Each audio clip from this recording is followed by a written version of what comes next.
At 88 years old, Max Baer Jr. has reached a stage in life where reflection feels more important than silence.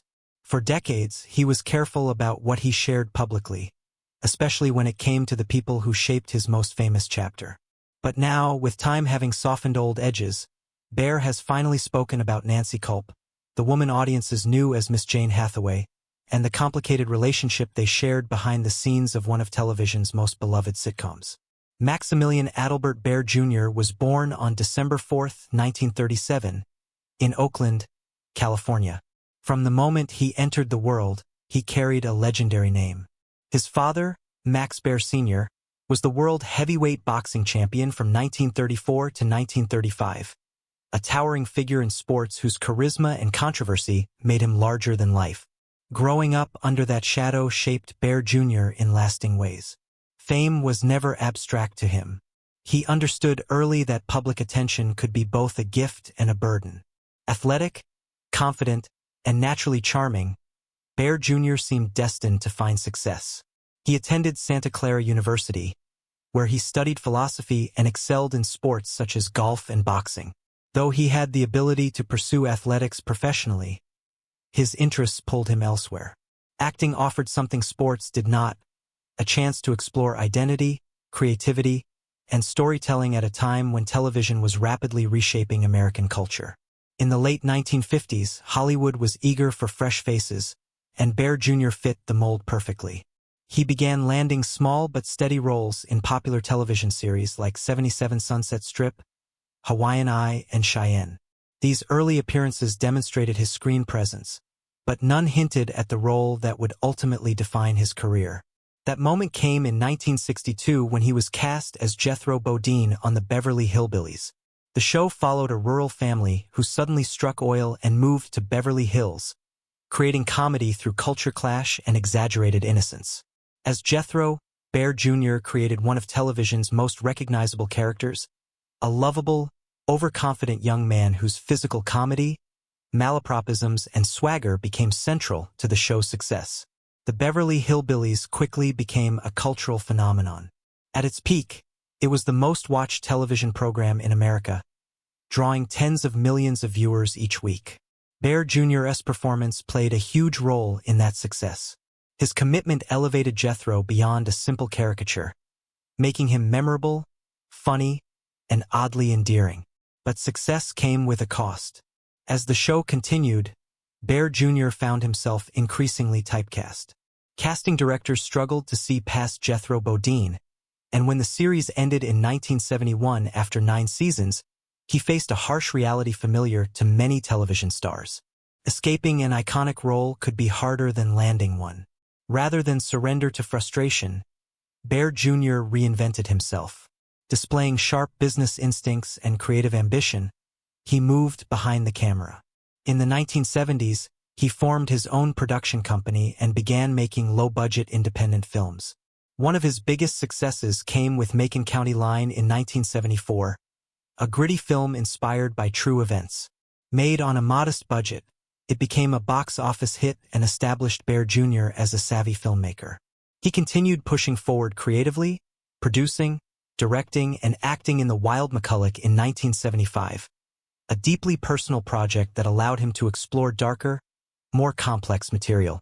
The following year, he directed and produced Ode to Billie Joe, adapted from Bobby Gentry's haunting song. The film was both a commercial and critical success, cementing his credibility as a filmmaker with emotional sensitivity and strong instincts. Eventually, Baer Jr. shifted his focus again, this time toward business. He invested in real estate and casinos, bringing the same ambition he once applied to acting and filmmaking. One of his boldest ideas was transforming the Beverly Hillbillies into a full-scale entertainment brand. He envisioned themed restaurants, hotels, and casinos inspired by the show's characters and imagery. According to Baer, he secured rights from CBS that allowed him to use names and elements from the series, positioning himself to turn nostalgia into a lasting commercial enterprise. Despite these ventures, Baer Jr.'s feelings about the Beverly Hillbillies remained complicated. For years, he spoke openly about how the show limited his acting opportunities. But with time, that frustration softened. He came to recognize the joy the series brought to millions and the permanent place it held in television history. Jethro Bodine, once a burden, eventually became a source of pride. In later years, Baer Jr. grew more private. He remained active in business but largely stepped away from public life. Legal battles over the use of his likeness, including disputes involving Jethro-inspired casino machines, reflected his ongoing desire to protect his legacy. His later life was marked by both deep loyalty and profound loss. He remained close to Buddy Ebsen, who played Jed Clampett, maintaining a friendship that lasted decades.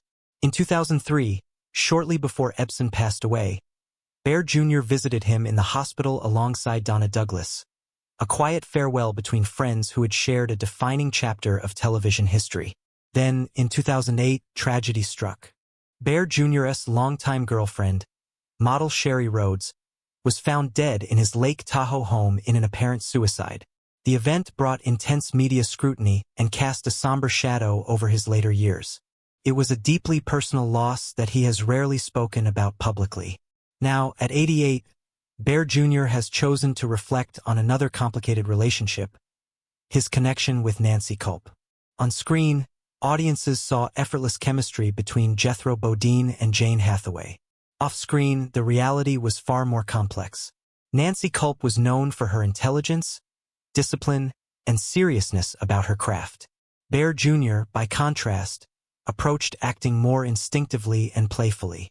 Those differences sometimes created distance. Over the years, rumors circulated about tension between them, fueled in part by Culp's later comments suggesting she felt dismissed or misunderstood. Looking back, Baer Jr. acknowledges that those feelings were real. He admits that he didn't always appreciate how isolated she may have felt, especially as the show leaned heavily into broad comedy that benefited his character more than hers. After the series ended, Culp struggled to escape typecasting and eventually left acting, while Baer remained forever linked to Jethro. With age has come clarity. Baer Jr. speaks not with defensiveness, but with humility. He acknowledges missed opportunities, moments when reaching out might have changed things. He expresses respect for Culp's intelligence, her professionalism, and her contribution to a show that continues to bring joy to audiences decades later. At this stage of his life, Max Baer Jr. understands that legacy is not built on laughter alone. It is shaped by honesty, reflection, and the willingness to acknowledge human imperfection. By finally speaking about Nancy Culp, he offers a fuller, more human picture of a beloved era in television history, one defined not only by comedy, but by the real people who brought it to life.